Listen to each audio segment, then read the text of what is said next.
Assalamualaikum warahmatullahi wabarakatuh. Apa kabar teman-teman? Mudah-mudahan sehat semua teman-teman ya. Sehat jasmani, rohani, dilancarkan segala urusan dan aktivitasnya, diberkahi segalanya, amin ya rabbal alamin. Baik teman-teman, to the point aja, dimana kita tahu semua ya, di beranda Pi Network ada informasi terbaru ya per pagi tadi.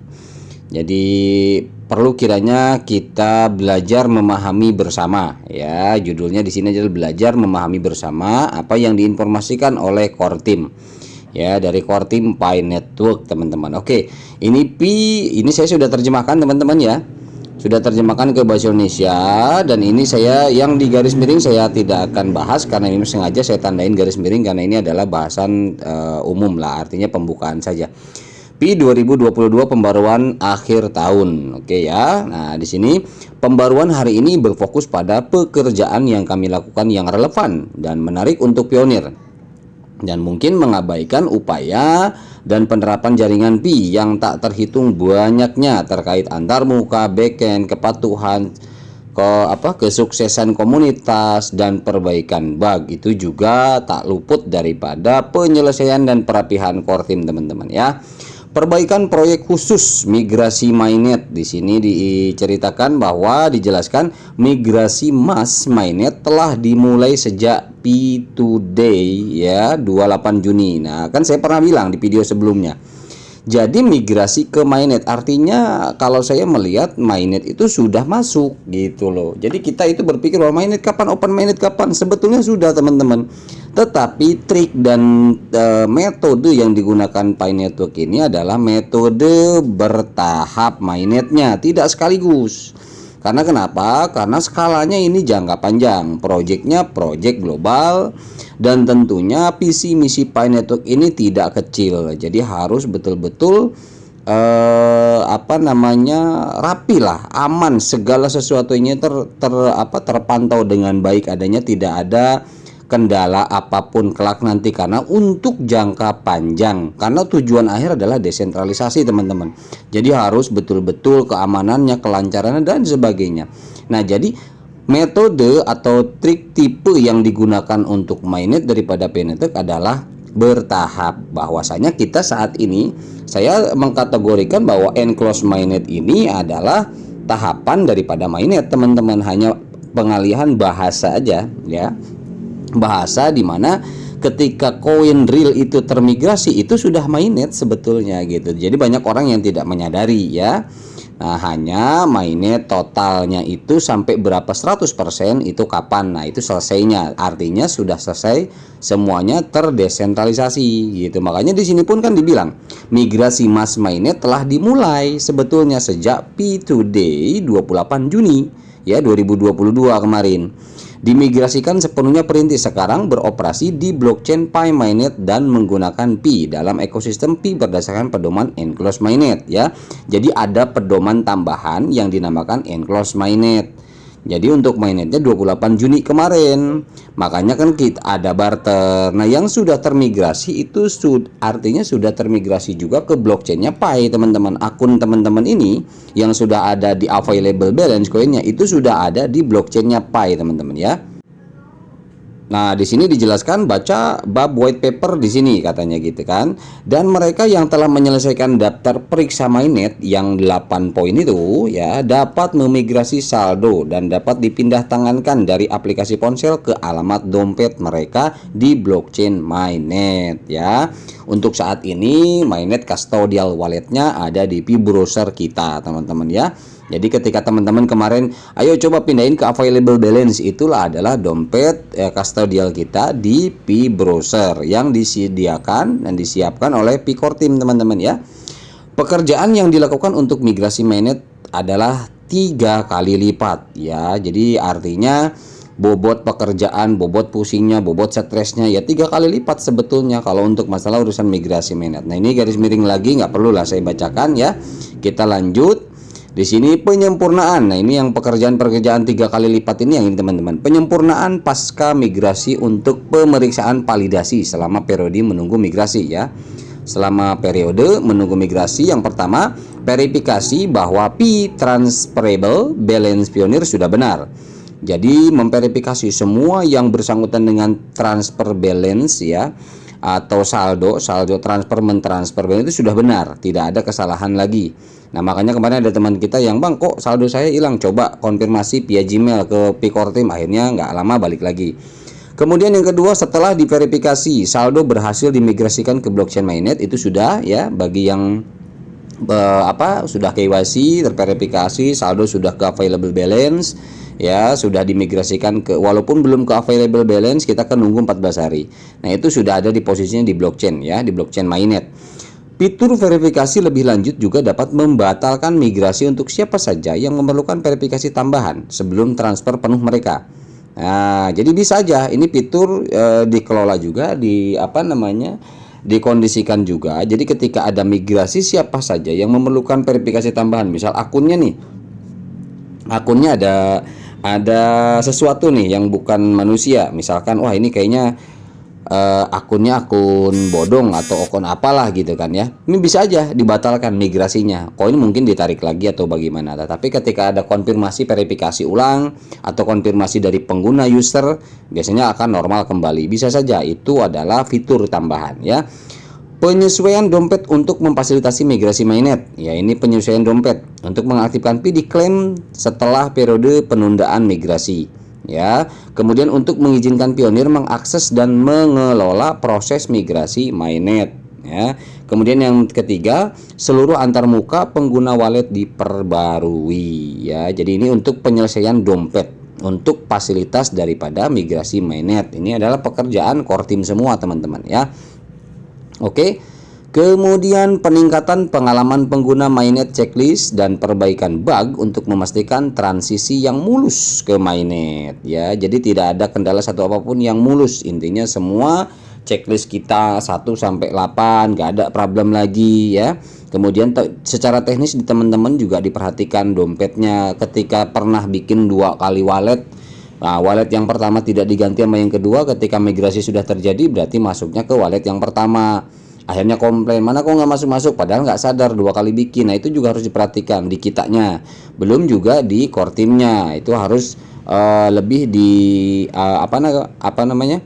ini mereka lebih ini lagi lah, lebih meningkatkan lagi bagaimana cara migrasi biar lebih aman, tidak ngebug, tidak macet ya, seperti itu. Dan penyempurnaan untuk migrasi yang kedua tentunya. Oke, selanjutnya penguncian pasca migrasi. Nah, setelah dikembangkan dan akan segera dirilis untuk mengizinkan penguncian PI yang telah dimigrasikan ya. Jadi yang sudah dimigrasikan kita dibagi 2 tuh. Ada yang berapa persen bisa dinikmati langsung dibarterkan di available balance dulu. Nah, kemudian ada yang di lock 100%, 90%, 75%, 50%, berapa di situ ada. Ya, terus di lock berapa bulan gitu kan. Nah, itu lockup pertama, lockup kedua. Itu kalau lockup kedua tidak dirubah berarti menginduk pada lockup pertama ya.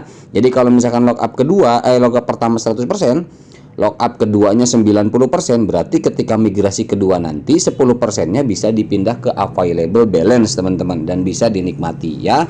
Seperti itu. Oke, selanjutnya solusi KYC.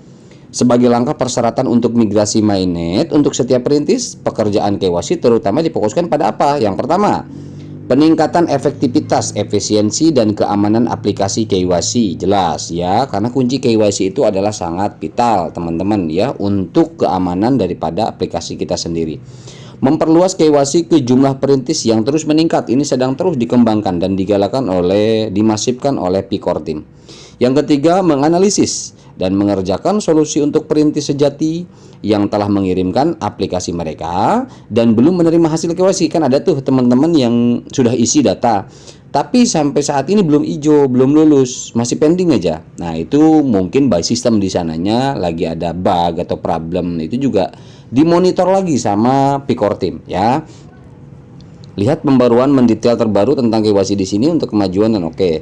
Jadi artinya menganalisis lagi dan mengerjakan solusi ya untuk perintis sejati yang mengirimkan aplikasi. Jadi intinya dicek lagi, lebih di ini lagi lah. Artinya KYC ini betul-betul sedang dioptimalkan lagi oleh P-Core Team, karena tidak semudah yang kita bayangkan teman-teman ya.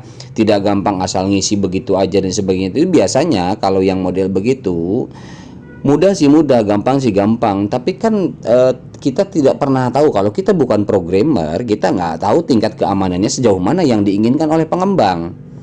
Setiap pengembang itu analisa security-nya berbeda teman-teman. Ada yang memang kalau untuk Pi Network saya melihat bahwa keinginan security daripada menggunakan log KYC ini buat akun kita ini adalah jangka panjang. Artinya apa? Artinya KYC ini menentukan ketika ada sesuatu hal kita betul-betul kuat kokoh akun kita, ya, aset kita betul-betul kuat. Ada memang di luar sana yang melakukan KYC sama ya, dengan mudah, cepat, lolos dan lain sebagainya. Tetapi kita tidak pernah tahu sejauh mana dan setinggi apa kekuatan keamanannya daripada KYC yang dilakukan itu. Gitu. Jadi kan kalau kita sebagai programmer dan teknologi KYC yang digunakan kita tidak pernah tahu detailnya, ya ujung-ujungnya kita hanya bisa suudzon saja.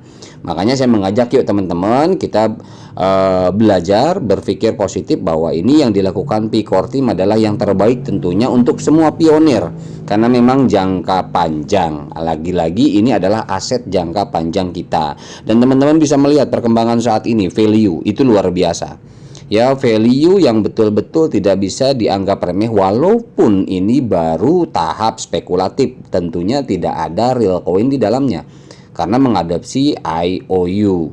Nah ini kan kemarin sudah di video sebelumnya saya bahas juga ya. Dan ini luar biasa jangka panjang, makanya akun kita pun harus tetap kita yakin percayakan ke Core Team untuk akun kita ini untuk disempurnakan gitu. Ya gitu teman-teman ya. Oke kita lanjut. Platform Pi dan ekosistem plus komunitas, kami telah melakukan upaya yang signifikan ya untuk mendorong pertumbuhan ekosistem Pi. Salah satu dari tujuan utama jaringan terlampir ya, ini mendorong pertumbuhan ekosistem untuk menghadirkan lebih banyak utilitas. Tetap utilitas ini banyak, kudu banyak, mau tidak mau harus banyak karena memang global. Ini tujuannya, visi misinya luas, besar, dan khusus pengguna ke pengalaman Pi. Sementara beberapa fitur infrastruktur baru telah diterapkan atau sedang dalam pengembangan. Ini infrastruktur baru. Tim inti mengembangkan pembangunan ekosistem di antara komunitas dan pengembang baru melalui dukungan pengembangan komunitas ya, kemitraan bisnis eksternal dan aplikasi internal yang dibuat oleh tim inti ya. Kemudian pekerjaan teknologi dan produk khusus untuk tujuan ini adalah, nah ini pekerjaan teknologi ya dan produk khusus tujuannya itu yang pertama adalah aktifkan SDK untuk terhubung ke Pi Mainnet dan tambahkan lebih banyak fungsi ke Pi SDK. Yang kemungkinan SDK itu adalah software development kit ya, untuk tingkat keamanan transaksi yang berhubungan dengan setiap platform atau pengembang ya, yang memungkinkan pengembang membangun aplikasi Pi yang lebih lengkap dan mudah digunakan di Mainnet. Kemudian yang kedua, dorong dan libatkan partisipasi pengembang dan tingkatkan pengalaman pengembang dengan platform Pi dengan cara yang lebih terarah dan mendidik, karena tujuannya adalah tahun ini fokus untuk kepada develop ya, pengembang, benar-benar pengembang harus benar-benar disempurnakan lagi karena fokus pada utilitas. Dan tentunya KYC juga ya, memberikan dukungan infrastruktur dan konsultasi untuk pengembang. Jadi ketika pengembang ini ada hal-hal yang sifatnya nanti berhubungan dengan infrastruktur platformnya, boleh konsultasi ke pihak developer. Oke, kemudian selanjutnya beberapa detail tentang fitur-fitur utama tercantum di bawah ini ya. Fitur-fitur utama yang tercantum yaitu ini berdasarkan hackathon besar dilakukan di universitas terkemuka, dan lebih banyak hackathon direncanakan pada awal Januari 2023 dengan program pasca hackathon lebih lanjut yaitu tanggal 9 Januari teman-teman ya, yang sudah dipublikasikan sebelumnya. Memperbaiki upaya pengembang hackathon untuk membangun utilitas dan kasus pengguna ekosistem Pi ya, itu fokusnya. Kemudian fokus yang kedua, lebih banyak hackathon direncanakan mulai 9 Januari. Kemudian fokus selanjutnya, kembangkan lebih banyak program terkait pengembang dan pendukung pengembang hackathon untuk pengembang lanjutan. Kemudian API ya, di sini Apps to Pioneer ya sedang dikembangkan dan akan diluncurkan sebelum akhir tahun atau awal Januari ya, itu kemarin ya, artinya kemarin itu Apps to Pioneer. Mainnet Pi SDK diluncurkan dan ditingkatkan ya. Jadi mainnet SDK ini artinya ketika ada platform-platform yang belum terhubung SDK-nya akan difokuskan lagi, akan ditingkatkan peluncurannya keterkaitan daripada platform yang satu ke blockchainnya Pi, platform kedua, platform ketiga, dan seterusnya. Platform itu adalah banyaknya utilitas yang siap mendukung Pi Network itu SDK-nya. Ketika memang platform itu betul-betul real, ya, bukan platform yang platform-platform scam dan sebagainya, itu SDK-nya sudah pasti sekarang ditingkatkan, ya. Di antaranya pembaruan besar yang memungkinkan aplikasi Pi bermigrasi ke mainnet, kemudian dokumentasi yang lebih mendetail dan lebih jelas, ya, tautan ke dokumentasi GitHub. Nah, kenapa yang poin pertama ini pembaruan besar memungkinkan aplikasi Pi bermigrasi ke mainnet? Itu artinya adalah beberapa platform yang sudah saya jelaskan sebelumnya adalah seperti Pitogo, kemudian PChainMall, kemudian dan lain-lain sebagainya yang sudah terhubung SDK-nya. Di sana disiapkan masing-masing dompet, ya, disiapkan masing-masing dompet, di mana dompet itu sudah real, kita gunakan, kita isi saldonya oleh Pi Network. Ketika kita butuh barang ada PChainMall, ketika kita butuh jalan-jalan ada Pitogo, di sana ada dana kita di dompetnya masing-masing, kita tinggal gunakan seperti itu, ya. Untuk value nanti harga dan sebagainya kita mengikuti, ya, karena memang total belum ada fix di final berapa per koinnya, ya, kita lihat nanti. Oke, jadi ini udah jelas saya pikir. Kemudian pembaruan portal pengembang. Nah, ini pembaruan portal pengembang bagi para pengembang itu jelas, ya. Yang pertama buat daftar periksa aplikasi, kemudian yang kedua antar muka dashboard, yang ketiga aplikasi demo, kemudian izinkan pengembang untuk mendaftar ke aplikasi mainnet. Ini 4 hal yang memang fokus pada portal pengembang, di mana lebih ditingkatkan lagi untuk siap-siap betul rilis dan on di mainnet, ya. Jadi sudah diarahkan semua ke mainnet. Jadi baik pengembang lama ataupun yang baru membuat, mungkin di akhir tahun baru membuat atau awal tahun ini, atau mungkin baru yang ikut di hackathonnya tanggal 9 Januari, itu tetap semua sekarang diarahkan ke mainnet karena kita mau total, ya, total mainnet artinya di tahun ini. PX Engine versi 2 diterapkan. Nah, ini aplikasi Pi, ya, mesin aplikasi Pi versi 2 itu diterapkan. Seperti ada informasi kemarin ada upgrade mesin memang, ya. Ada upgrade teknologi, ya, di mana lebih mengutamakan keamanan, kelancaran dan lain sebagainya, ya. Penyiapan yang lebih sederhana untuk pengembang dan menggunakan PF Engine untuk menjalankan aplikasi mereka pada infrastruktur server yang dapat diskalakan dengan mudah sambil berfokus pada pembuatan produk dan fitur frontend mereka, ya. Kemudian yang kedua mengizinkan lebih banyak umpan balik tentang penerapan untuk pengembang. Dan yang ketiga secara keseluruhan meningkatkan proses pengembangan aplikasi Pi dalam ekosistem, gitu teman-teman, ya. Oke, selanjutnya kita langsung aja di bawah versi MPP dari dompet pengembang akan segera dirilis, ya. Jadi artinya yang versi MPP ini yang pertama adalah pengembang dapat segera membuat dompet khusus aplikasi yang disesuaikan dengan untuk mendukung operasi aplikasi Pi daripada pengguna dompet pribadi yang ditentukan dengan akun individu pionir. Jadi di sini yang seperti sebelumnya tadi saya jelaskan bahwa versi MPP ini dari dompet pengembang akan segera dirilis. Jadi setiap pengembang developer platform itu punya dompet masing-masing. Ya, jadi platformnya di bidang apa nih? Bidang swasta, di bidang pariwisata, bidang produk selling, ya, kemudian bidang kesehatan, kemudian bidang konsultasi, bidang pencarian pekerjaan dan sebagainya. Itu semua punya dompet masing-masing. Seperti itu teman-teman. Ini berbeda. Jadi karena memang visi misinya berbeda, bukan hanya kita mengandalkan satu exchanger saja.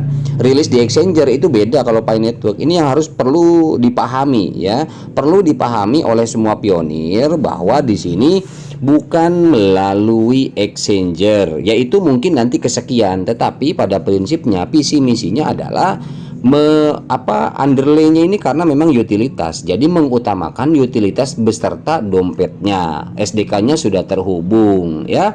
Fungsional itu sudah jelas. Jadi nanti untuk mungkin exchanger itu mungkin kesekian, nanti ketika ini sudah rapi, udah selesai, baru untuk firewallnya dibuka kepada exchanger. Maksudnya mungkin seperti itu, ya. Jadi yang saya pahami sih sejauh ini memang seperti itu. Jadi makanya kan di Pitogo ada dompet, kemudian di apalagi tadi di Pibright juga ada dompet, kemudian nah ini Pibright juga kita kan udah mulai nanti, ya, kita lihat pergerakannya di bidang apa. Kalau di Pibret kan lebih kepada apa namanya, lebih kepada DeFi ya, decentralization finance ya. Kemudian ada Pitogo di sana ya buat jalan-jalan, ada mungkin food makanan dan sebagainya, nanti kita lihat aja pengembangannya ya, lebih banyak nanti ke depan. Tapi itu dompetnya masing-masing teman-teman, jadi kita tidak perlu exchanger karena setiap platform itu ada dompetnya, kita tinggal transfer aja saldo kita ke sana dan kita bisa bayar dari dompetnya itu sendiri gitu teman-teman ya. Kemudian perubahan infrastruktur VChat sedang dalam pengembangan. Nah, seperti yang sebelumnya sudah saya jelaskan ini infrastruktur PChat ini akan mengalami perubahan besar untuk menjadi aplikasi yang lebih mandiri. Tentunya ini ada aplikasi sosial ya yang berhubungan dengan sosial, berhubungan antar sesama pionir. Ini apakah akan nanti dipisah dari platform yang ada antara Pi Mining sama Pi Browser? Apakah itu kan ada chat juga tuh. Nah, itu nanti dipisah teman-teman ya. Entah bentuknya seperti apa saya juga nggak tahu ya karena memang belum. Kemudian itu akan apa? Effortnya akan mengurangi ketegangan obrolan ya, akan beban juga, beban daripada akses aplikasi sebelumnya itu akan lebih ringan lagi. Nah, ini akan lebih dimandirikan nantinya. Ya, jadi memungkinkan penerapan fitur yang lebih cepat di masa mendatang, kata seperti itu ya. Kemudian akan memungkinkan integrasi fitur PChat yang lebih mudah di masa mendatang ke ekosistem ya. Oke, kemudian kita lihat langsung aja ke menatap tahun 2023. Nah, ini luar biasa ya. Jaringan ini telah menyaksikan peristiwa besar dan kemajuan pasar pada tahun 2022 ya. Kita tahu ya pasar seperti apa ya, kemudian barter di mana-mana sesuai keinginan pionir membentuk value di posisi berapa, disitulah mereka barter lakukan karena ini adalah pembangunan daripada value real nantinya ya. Kemudian termasuk inisiasi migrasi massal KYC dan mainnet serta pekerjaan dasar pembangunan ekosistem ya, terutama dalam konteks pergolakan industri yang lebih besar tahun ini. Pi telah menunjukkan keuntungan dari strateginya yang unik dan non konsensus ya. PC jangka panjang. Nah, kenapa dibilang non konsensus di sini? Makanya Painet tuh pernah saya ulas, saya senggol dulu di video sebelumnya, yaitu ada di sini kita menggunakan adalah FBA, Federal Byzantium Agreement ya, di mana di sini di sana lebih kepada mengutamakan keamanan daripada transaksi, bukan masalah value konsensus yang pada prinsipnya ditentukan oleh developer saja atau hasil ini itu gitulah. Jadi selain daripada itu, tapi ada bahwa di sini konsensus ini bukan by mesin, tapi di sini by people. Artinya pionir sendiri yang menentukan ya. Visi jangka panjang Pi dan fokus pada pengembang substansi dan utilitas selangkah demi selangkah. Jaringan Pi tidak hanya mampu berdiri kokoh di antara kebisingan lingkungan industri yang lebih besar, tapi juga telah membuat kemajuan dan pertumbuhan yang mantap menuju sasarannya yang dipandu oleh visinya. Untuk membangun ekosistem peer-to-peer paling eksklusif di dunia dan online pengalaman didorong oleh Pi, mata uang kripto yang paling banyak digunakan di dunia. Nah, di sini ada kata-kata mata uang kripto. Artinya teman-teman, selalu teman-teman saling menyalahkan ya, ini bukan kripto, kemudian ada yang satu sisi ini kripto kok dan lain sebagainya. Nah, jadi sebelumnya saya pernah buat satu video ya, apa yang dimaksud dengan Pi Network, apa yang dimaksud dengan kripto, apa yang dimaksud dengan Bitcoin ya. Jadi ada pemahaman di sana bahwa kenapa saya berani katakan Pi Network adalah hibrid ya, hybrid coin. Nanti lihat aja nanti penjabarannya. Karena kenapa? Fungsionalnya nanti teman-teman bisa membaca, bisa melihat. Ada video saya sebelumnya tentang hybrid, ada 2 atau 3 video gitu. Silahkan dipelajari. Kemudian itu kan sharing ya. Jadi artinya mohon maaf, bukan bahasa saya mempelajari itu bukan berarti saya mengajari, tapi itu sharing ya. Silakan ditonton aja dan dipahami, barangkali itu bisa sharing lah, bisa nambah nambah pandangan ya, kita sharing. Kami sangat bersemangat untuk apa yang akan terjadi di tahun 2023. 1 tahun lagi membangun menuju tujuan besar bersama kami untuk mencapai periode mainnet berikutnya. Jadi di sini ada mainnet berikutnya. Berarti memang sebelumnya ada mainnet, lagi-lagi di sini ada penekanan. Makanya teman-teman, kenapa saya bilang sekarang kita ini sebetulnya sudah mainnet. Kalau untuk Pi Network ya, untuk Pi Network kita sudah mainnet. Nah, jadi mainnetnya itu ada beberapa. Mungkin bisa nyampe 5, 6 mainnet, 7 mainnet, 8 mainnet sampai sempurna 100% ya. Upaya terdesentralisasi sangat penting untuk membangun jaringan terdesentralisasi. Nah, makanya sebelum dilanjut saya jadi ingat lagi, makanya ada teman-teman yang bilang bahwa kapan Pi Network mainnet, nggak bakalan mainnet katanya dan sebagainya. Ya karena nggak paham gitu loh. Ya, teman-teman, sekali lagi saya tegaskan, karena nggak paham, mainnet itu sudah terjadi per Juni 2022 kemarin, teman-teman. Ya, jadi artinya hanya kita tinggal finalizing. Jadi tinggal final aja 100% selesai mainnet, open source total 100%-nya kapan.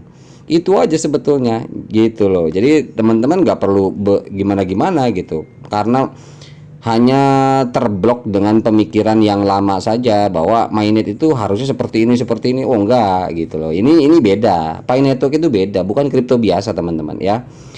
Oke ya, untuk membangun jaringan terdesentralisasi yang mencakup blockchain, komunitas, dan ekosistem dengan infrastruktur yang lebih lengkap dan beragam utilitas. Upaya ini tidak hanya bertumpu pada satu kelompok kecil saja. Nah, ini sudah dijelaskan sebelumnya ya sebetulnya.